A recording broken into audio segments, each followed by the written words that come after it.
Pwede na po tayo magmais ng yelo. Ayan, i-shake nyo lang siya. Oh. Sarap na?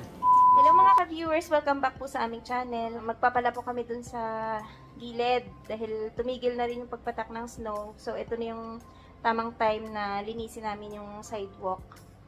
Unang-una pala sa lahat, maraming salamat sa palaging panonood po sa mga videos namin. Sa mga hindi pa po nakapag-subscribe, pa-subscribe na lang po at pa-like po itong video. Huwag po sana natin kalimutan na i-click po yung notification bell para updated po kayo sa mga i-upload po namin next time. Ayan. So yun, baba na po ako para maka-start na tayo dun sa likod. Yan na po, naprito na. Tapos yan, may turon. Yung naunang pinrito, nilagay ko dito sa air fryer para maalis lang yung mantika. Tsaka magiging crispy. Yan o. Parang sunog siya pero hindi naman. Masarap. Yan o, yung mantika niya o. Tumatagas.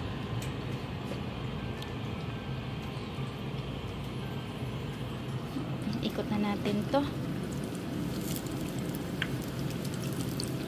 Binubuo ko lang dito. Tapos, yun, lagay ko dun sa air fryer. Para kahit papano, tumagas yung oil niya.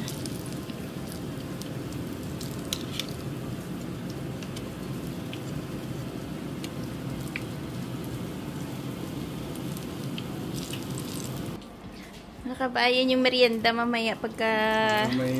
Para may tindahan dito sa amin. Oo, ayan o. Medyo may puti, medyo may brown. Kasi ito, half cook lang. Siyempre, sasalang pa natin yan sa air fryer. Okay tayo na nasukal. Ayun, nasukal pa po. Ito. Pero pa, kahit na medyo makapal siya tingnan, masarap siya yung gantong klase pala. Minash yung... minash yung saging.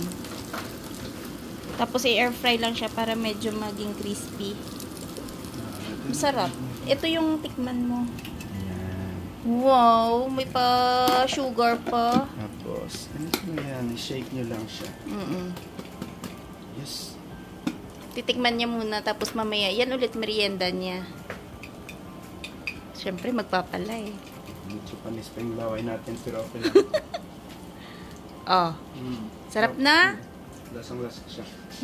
Kasi pagka yung slice mo lang yung saging, 'di ba, medyo matigas gawa ng frozen yung saging, so mas maigi yung i-mash mo. Syempre, nangopya tayo sa panlasang Pinoy. Dati kasi ni-slice ko lang eh. Uy, in fairness, medyo mataas. Grabe. Ano yan? Yan, tingnan mo. Oo nga, lalim.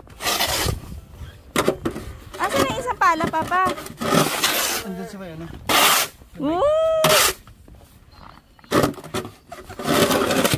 Clover! Yun si Tita. Clover! Nagbibideo kami. Hi! Hi, Tita. Hello! Yan na, halo-halo. Oh, pang halo-halo. Oh! Tuwang-tuwa. Ano daw? I want to go there daw, tita, sabi niya. Wow! Baka magsawa ka kaagad. Gusto pa ba soon? Oo, soon.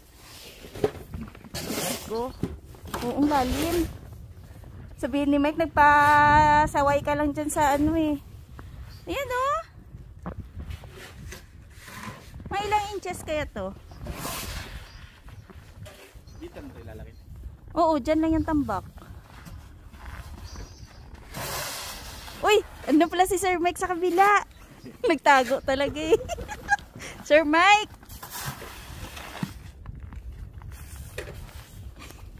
Doon siya.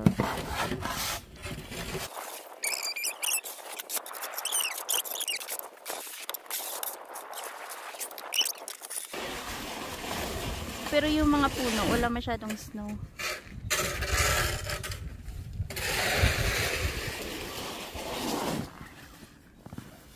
Mamaya, Ano? video sa atin yun pang yung pagod.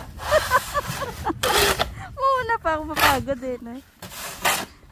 Hindi nga ako makakilos sa maayos sa sobrang kapal ng suot ko. Tingnan mo na. Hinga muna pa. Oo, wag mo biglain kasi masakit sa bewang yan. Sumisingan na yung isa. Yung isa dyan parang hindi pa sumisinghot. Yung isa sumisingan na. Kanina naman hindi kami makapala kasi tuloy-tuloy yung pagpatak eh. Sayang. Matatambakan ulit. Oh.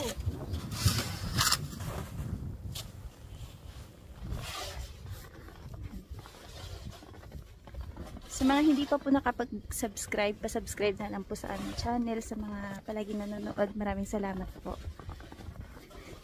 Punta natin dito si... Ay, ang kapal dito. Grabe, ang tambak. Ay, may nagpapala pala dyan. Style! Style daw, style. Ay, makapal pala yung galing dyan na yellow. Sino kayong nagpapala dyan? Uy, hello. Sobrang kapal din eh. Oh, sakit sa ilong.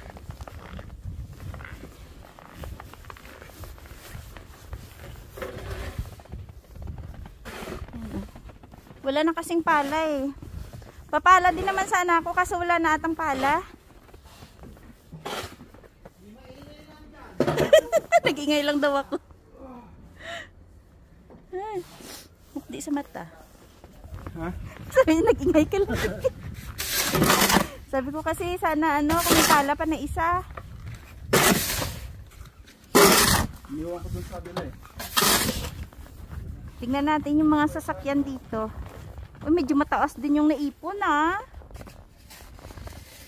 Hanggang mga bewang, hindi naman. Napataas lang ng husto yung pagpala. Yun yung sasakyan. So ito po yung tambak ng yellow sa sasakyan.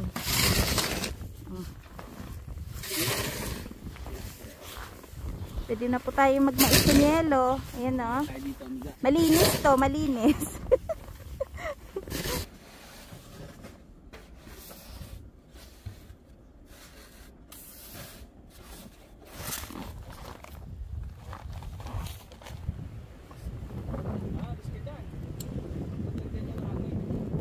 Kailangan itakip ilong ko. Oh, malakas yung hangin.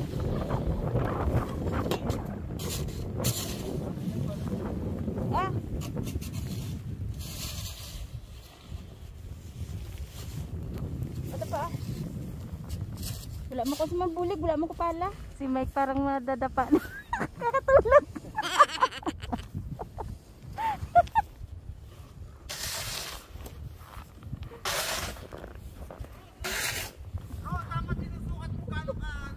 Sinukat ko na. Tumambling na ako eh.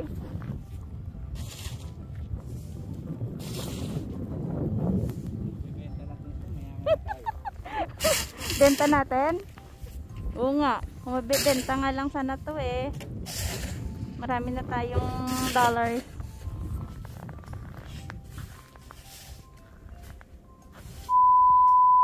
Good morning mga ka-viewers. Good morning po.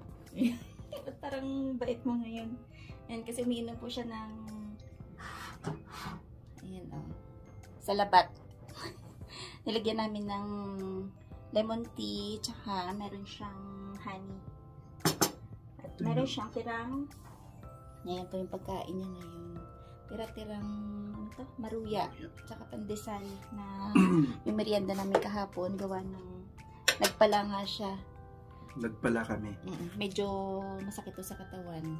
Marami kami nagpala. So, maraming salamat po pala sa mga viewers namin, lahat ng mga bagong subscribers, tsaka yung mga hindi pa po nakapag-subscribe. Pa-subscribe na lang po dito sa channel namin at pa-like po itong video. Shoutout po muna kay Maricel de la Rosa Isla. Tsaka happy birthday po kay Erlinda Coligado. 69th birthday daw niya sa March 8. Ayan. Happy birthday, ma'am. Happy birthday, ma'am. Sana marami ka pang God birthdays. bless and more power. Sana marami ka pang birthdays na ma-celebrate. Tsaka, God bless po. Tsaka, magandang pangangatawan lang lagi. Good health. Tsaka, more blessings to come. Tsaka, kay Kids Channel, ayan, sabi niya madami daw siyang napulot na aral sa mga kwento mo about sa buhay Canada. Tapos, papunta na raw siya dito bilang picker, sabi niya. Ay, salamat sa pag-appreciate. Yan Tsaka, po ay base lang po yan sa mga experiences sa totoong namin. pangyayari dito sa amin. At saka, yun lang ang naranasan ko. Tsaka, good luck sa journey mo papunta dito sa Canada. Sana maging okay yung magiging sitwasyon mo. Kasi, ayun na nga, about sa mga baguhan. Meron po kaming i-share ni Dadong. Isang kwento na naman ng buhay Canada. Sigurado si Dadong relate din dito nung bago siya dito. So, itong kwento na to, about sa kababayan natin na sinubukan niya ang buhay Canada. Pero, hindi niya kinaya. Ayun. Bali, ang nangyari, ginive up niya yung trabaho niya dahil sa sobrang nahirapan siya. So, ito yung kwento.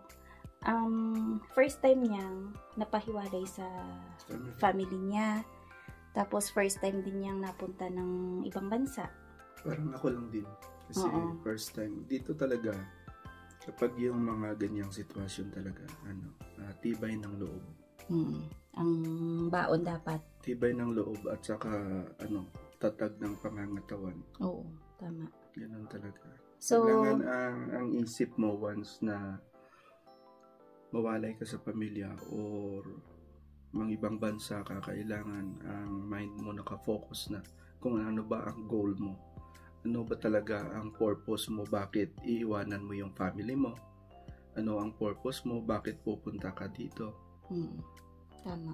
Dapat i-consider mo na kapag dumating ka dito, mabigat man o magaan ang trabaho, kailangan kakayanin mo. Kasi may purpose kung ano ang pinunta mo dito para sa family mo. So, yung unang rason kung bakit hindi niya nakayanan yung buhay dito, na homesick siya dahil first time nga niyang nawalay sa pamilya niya. Tsaka, yun nga, unang beses pa lang niya na umalis ng bansa o nag-abroad. Tapos, yung pangalawa is, nanibago siya sa work environment. Kasi nga, baka nanibago siya gawa ng iba't ibang lahi yung kasama niya. Syempre dito, alam naman natin na hindi lang Pinoy po yung mga makakasama mo sa trabaho dito. Tapos, syempre siguro parang may culture shock daw siya. Yun daw talaga yung din. Kumbaga parang patong-patong na yung first time mong ma-experience yung mga ganun. Tapos, dagdag pa ng alam mo yung stress niya, parang ganun pa. Hindi niya nakayanan yung marami siyang iniisip. Marami na siyang iniisip. So, kumbaga, parang nag-decide na din yung asawa niya na sabi pagka ganun yung sitwasyon mo, kaysa naman bumigay yung katawan mo, umuwi ka na lang. So, ang nangyari, hindi niya natapos yung probationary period. Ang stay niya, umabot siya ng mga 4 na buwan lang. So, parang nag-ipon lang siya ng pamasahe niya para makabalik ng Pinas. So, ganun yung naging, kwento niya. Medyo relate din kami dyan kasi nung una si Dadong, ganun din yung sitwasyon po niya dito nung siya pa lang yung nauna dito. Diba ganun, Papa, no? Alam mo, ang sakripisyo ko rin dati ganun. Kasi, noong pumunta ako dito, first time ko talaga mag-abroad. As in, zero experience talaga ako. Zero knowledge ako sa buhay abroad. Kaya, ang goal ko dati talaga na makapunta dito, ang focus ko lang na mabigyan ko ng magandang edukasyon yung anak ko. Mapag-aral ko lang. Wala nang iba. Yun lang. Kahit yung PR na to na nakamit namin, hindi ko inasahan to. Kasi ang sabi lang sa amin, 2 years. Pag kailangan ng i-renew kami for another 2 years. Bali, total of 4 years siya. Stay dito, no? Kaya hindi ko inaasahan to. Kaya bago kayo pumunta dito, ang sasabi ko lang, kailangan yung mind mo. I-focus ko na doon kung ano ang purpose nyo.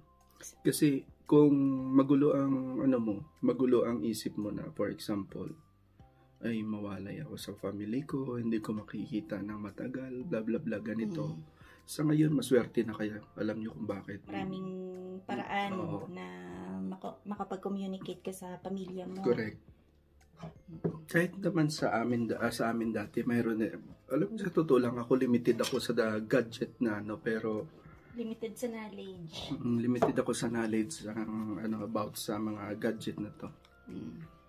Pero Importante lang sa kanya may messenger, may Skype. Yun na yung means of communication namin.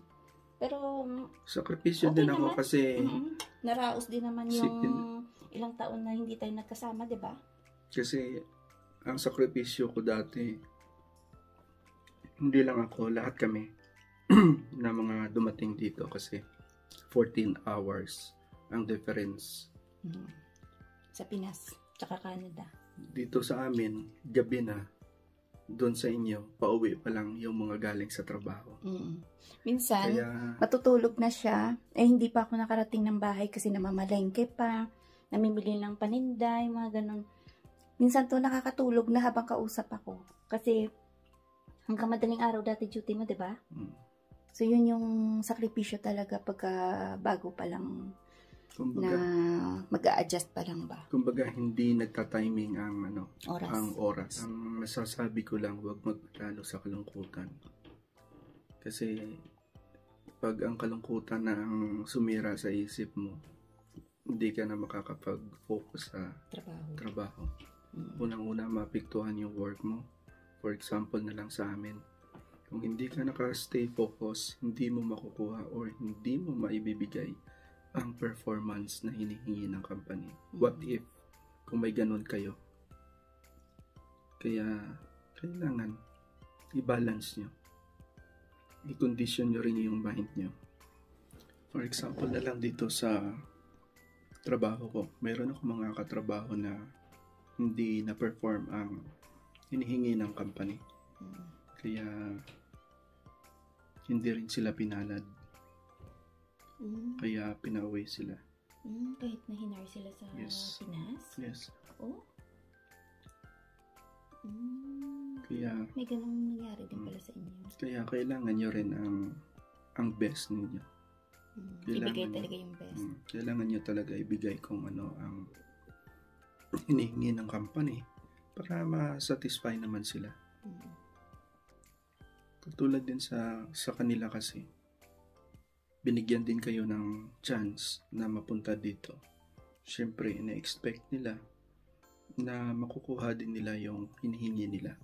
Kasi bago kayo i-hire o bago tayo i-hire, mayroong mga agreement or mayroong mga condition na tinatawag doon.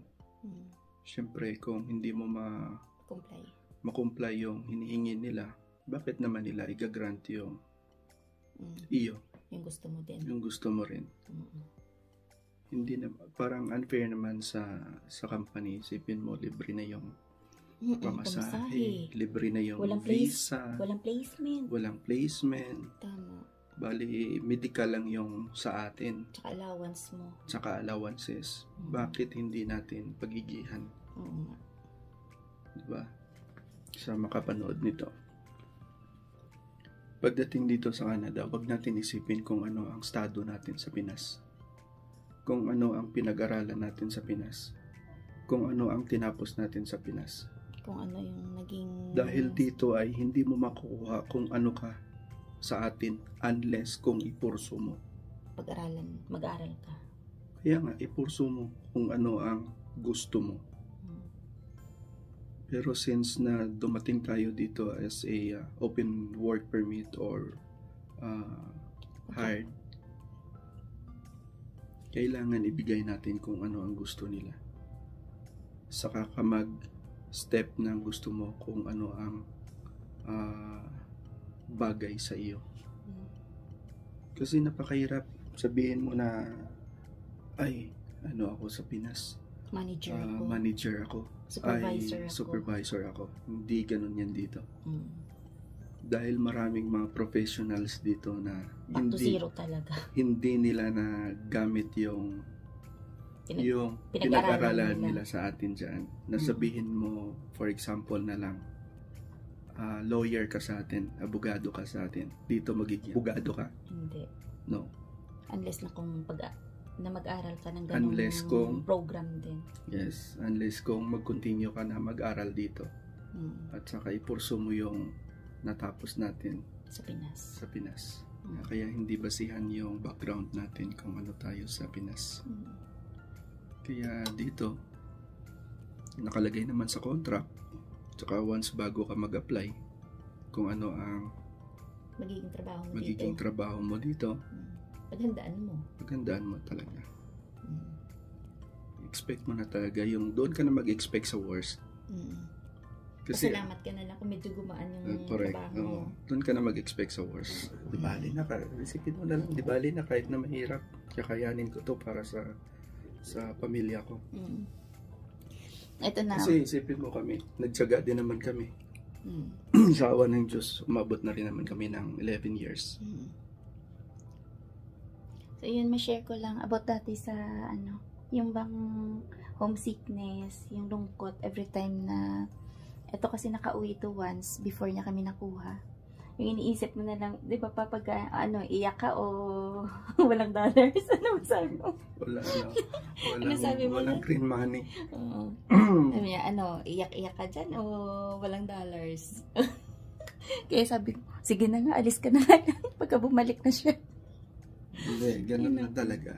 Ano lang yan kung yun ang nararamdaman ng alis, likewise din sa partner niya. Ganun na rin ganun na rin kasi sakripisyo kayong dalawa para sa goal. Para sa goal niyo. Kasi kung isa lang ang magfo-focus ako dito, magtatrabaho ka, tapos ikaw gagastos ka ng gastos dyan. Walang kapupuntahan yung pinaghirapan. Na-share ko lang naman to for example kasi minsan siguro yung isip ko, napapanood ko ba na yung mga partner nila nasa abroad, buhos ng pera. Pagdating doon yung sumasahod doon. Sumasahod doon, gastos ng gastos, nagkaroon ng problema yung nasa abroad, pag uwi, walang may naipon. Tama. Hindi, naano ko talaga yan. Maraming ganyang sitwasyon. Yan ang realidad, kaya kailangan talaga dalawa kayo sakripisyo talaga. Yung sunod natin na topic, ito yun, paghandaan mo. May tanong, bakit hindi ka daw umalis bilang kargador? Kasi pwede namang maging supervisor. Pwedeng magandang topic yan. Oo. Sa sunod, yan yung sunod natin na itatanong kay Dadong. Kasi sa 11 years nila, bakit hindi siya lumipat ng posisyon? So, meron siyang paliwanag dyan. Yun yung sunod na, sagutin mo yan, Oy, kumakain ng, yan, no? Hindi turo. Maruya pala, lagi ko nalilimutan yung maruya. So, medyo matagal na yung, yung video natin. Sa sunod naman, hanggang dito na lang muna yung video namin for today. Itutuloy po natin yung topic, yung isang katanungan na naman, na bakit hindi siya lumipat ng posisyon bilang, loader ka, diba? Sa Tagalog, kargador. Hindi, ayun. Sa sunod naman po ulit, hanggang dito na lang muna yung aming video for today. Ingat-ingat, bye-bye. Thank you po sa palaging panonood. Bye! Bye. Kusog yung bibig.